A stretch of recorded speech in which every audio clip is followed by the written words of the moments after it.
A menstruação atrasou? Acha que está grávida? O programa de hoje vai tirar as suas dúvidas sobre o período de gestação. O Bem Viver começa agora.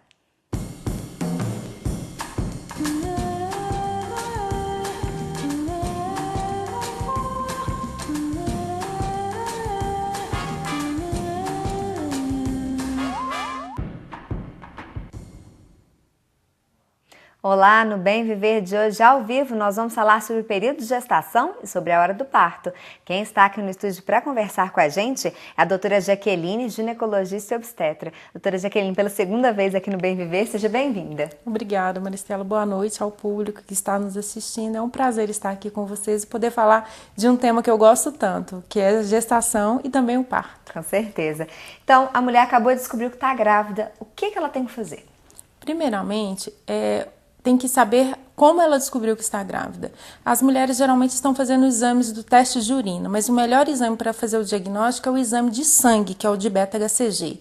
Mas o exame mesmo que vai fazer o diagnóstico é o ultrassom, mostrando para essa mulher que ela tem um embrião dentro do útero e que este embrião tem um batimento cardíaco. E esse ultrassom tem que ser solicitado por um médico. Então, primeiramente, ela vai procurar um médico de confiança, que é o obstetra, ou um generalista do centro de saúde, algum médico que já esteja acompanhando para poder solicitar esse ultrassom. E esse ultrassom pode ser feito com um mês, com menos de um mês de gestação? O ideal é que ela tenha um atraso da menstruação de pelo menos 5 semanas e meia a 6 semanas. Antes disso, é um pouco problemático estar fazendo esse ultrassom, que pode ser que veja o embrião, mas não veja os batimentos cardíacos fetais. Aí fica em dúvida se essa gestação está indo adiante ou não. Então, o melhor é esperar aproximadamente umas 6 semanas de atraso da menstruação para poder fazer esse ultrassom, que é chamado de ultrassom endovaginal. Então, a gente está falando aí do ultrassom.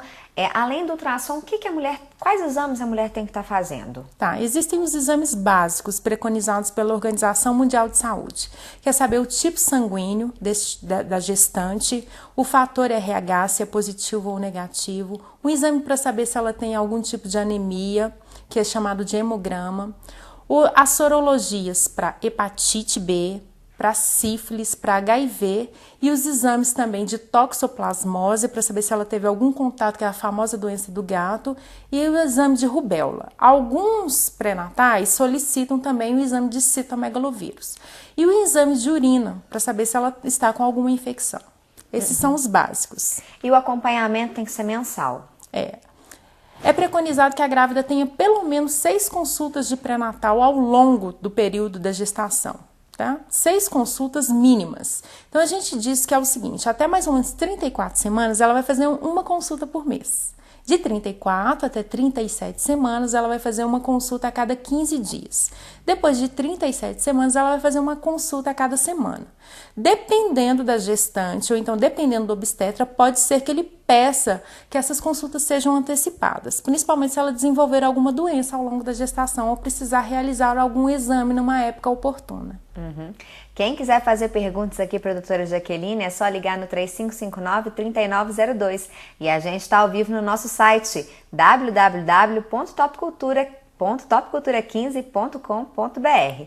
E doutora Jaqueline, nos primeiros meses elas também sentem enjoos, algumas chegam até a desmaiar, não é verdade? É verdade. Existe o que a gente chama de alterações fisiológicas da gestação, ou seja, são alterações próprias do início da gestação, da primeira metade, da segunda metade da gestação.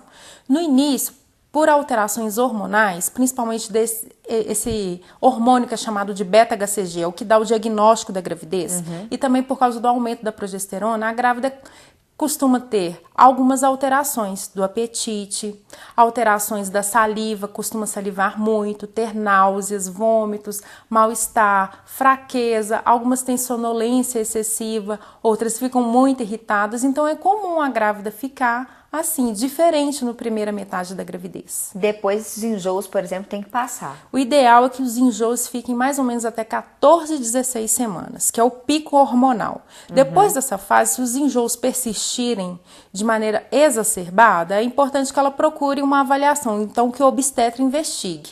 alterações de tireoide principalmente. No finalzinho da gravidez podem ocorrer enjoos, porque o estômago está muito achatado em razão do aumento do volume do útero. Estando esse estômago achatado, o esvaziamento do estômago fica lento, então ela fica com a sensação de empachamento, pode ter refluxo e até vômitos ou náuseas. E elas até ficam muito inchadas também, né? Ficam por causa da diminuição do retorno do sangue para o coração. Então o sangue fica represado nas partes inferiores, que são as pernas, e também tem extravasamento, que a gente chama de linfa, nos membros. Então ela fica com os pés, com as perninhas mais inchadas. Às vezes a direita mais inchada do que a esquerda. Então é comum. E a grávida, muitas acabam sentindo muito mais fome, né? E tem que tomar cuidado com a alimentação. Algumas grávidas têm o que a gente fala de perversão do apetite. É comum ter a perversão, mas algumas têm a mais. Mas é importante ficar atenta por causa do aumento de peso, tá? O ideal é que a grávida aumente até mais ou menos 12 quilos. De 12 a 15 quilos é considerado tolerável. Só que quanto maior o peso que ela estava no início da gestação, menos... Mais ela engorda ou não? Menos ela vai poder engordar. Menos ela pode. Porque senão ela fica com risco de ter alterações, principalmente de diabetes e pressão alta. Tá? E é importante, talvez, nesses casos, ela procurar um nutricionista, então. É assim, a gente não indica diretamente que ela procure um nutricionista. Hoje a gente tem preconizado que a grávida procure uma avaliação multidisciplinar, ou seja, que envolva outros profissionais no pré-natal dela. Mas a indicação mesmo de um nutricionista será se a paciente já engravida com aumento de peso, se ela tem uma alteração de alguma doença, por exemplo, um diabetes, ou algum sobrepeso, ou então se essa grávida começa a ganhar muito peso ao longo da gestação. Aí a gente indica, a gente encaminha para um nutricionista. Doutora Jaqueline, a gente continua o nosso papo daqui a pouquinho. E quem quiser fazer perguntas aqui para ela, é só ligar no 3559-3902. A gente volta já.